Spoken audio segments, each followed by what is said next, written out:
at risk. Some aspects of our humanity are not for commerce. Let me tell you, this subject is not going to go away, and we are not going to lose. In the winter and early spring of 2000, something extraordinary happened in Alberta. Thousands of people rose up in opposition to the provincial government law that would pave the way for privatized health care, Bill 11.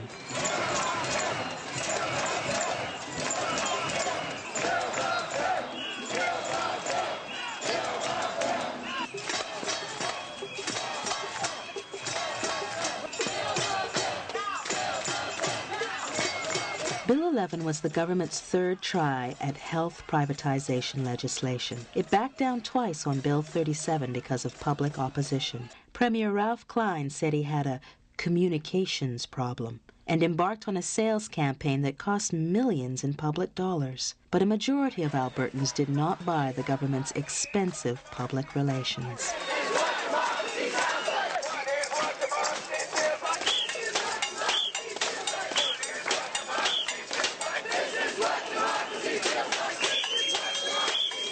Days and days of protests about the security of public health care didn't just come out of the blue.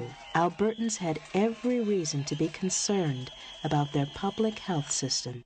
Between 1993 and 1996, the Klein government went from spending the most per capita on health care in this country to spending the least. We have all seen the results of those cuts. Thousands of hospital beds closed. Thousands of nurses and other healthcare workers have lost their jobs. And in Calgary, the government not only got rid of 2 hospitals, but blew another hospital up. The health cuts caused a crisis of understaffing that led to long waiting lists. The government used this crisis to justify its healthcare privatization plans. The Friends of Medicare coalition launched the Keep Medicare Public campaign. TV ads explained that around the world, private health care has failed miserably. The Alberta government has been chipping away at the foundations of Medicare for years now. They've closed thousands of hospital beds and created long waiting lists for some procedures. Now they want to spend your tax dollars on for-profit hospitals, hospitals that will cost more and deliver less. Once Medicare is broken by privatization, will we ever be able to pick up the pieces? We can keep our health system whole. Call your MLA. Call the Premier. Tell them to keep Medicare public. Spokesperson Christine Burdett and researcher Kevin Taft went on a province-wide speaking tour to explain the dangers of privatization. Hundreds of citizens distributed leaflets in Edmonton, Calgary, and throughout the province. This law would prevent the development of a parallel private health care system. While the Premier was on TV trying to sell his plan, the polls showed that most Albertans were nervous about Bill 11 and did not support it. Protests sprang up all across the province.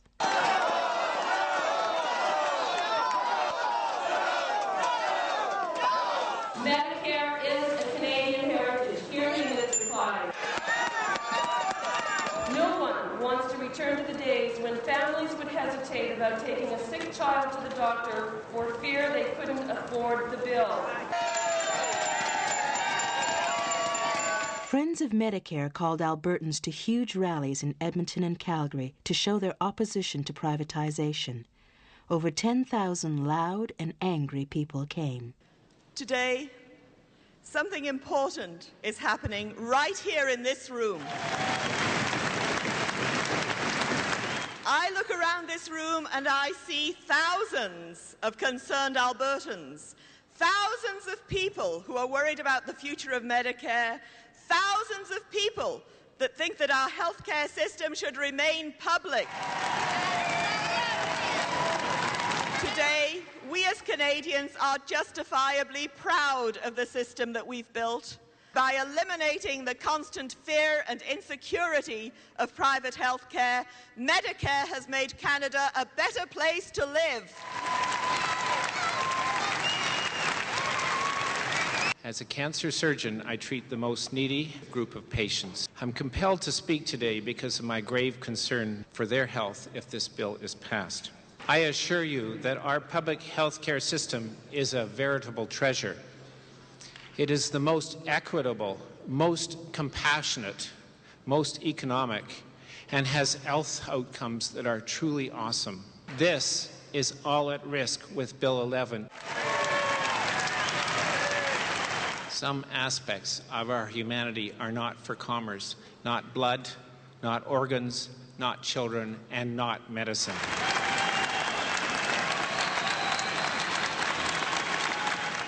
My grandfather left this country with a wonderful legacy, a health care system that was the envy of the rest of the world. We have let politicians from coast to coast, federally and provincially, slowly bloodlet this system till it is no longer effective, and it has left the people in Canada looking for alternative answers. We have to tell these politicians that they cannot get away with this any longer. We want this system reinstated the way it worked, and we want it now. We have to win. We have to continue on. And I want to thank you, the people in Alberta, who have put up with this for year after year after year. And you have fought one of the most noble battles we've ever seen.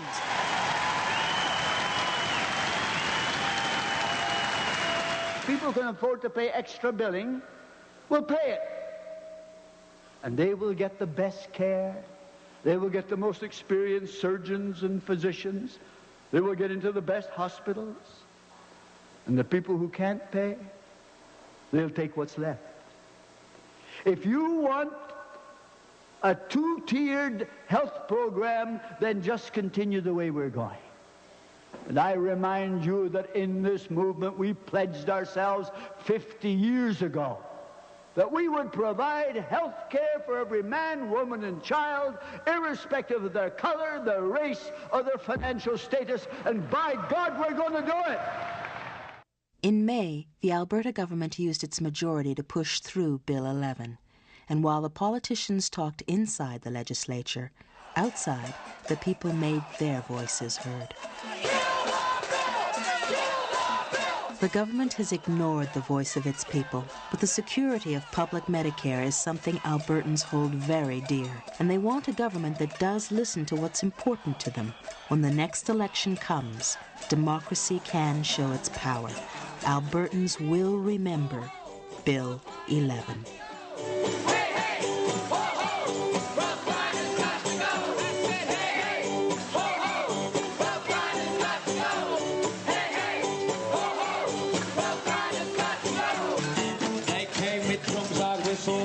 Sirens, bells and horns, multicolored banners, they face the Tory scorn, singing songs, holding hands, protesting healthcare cuts.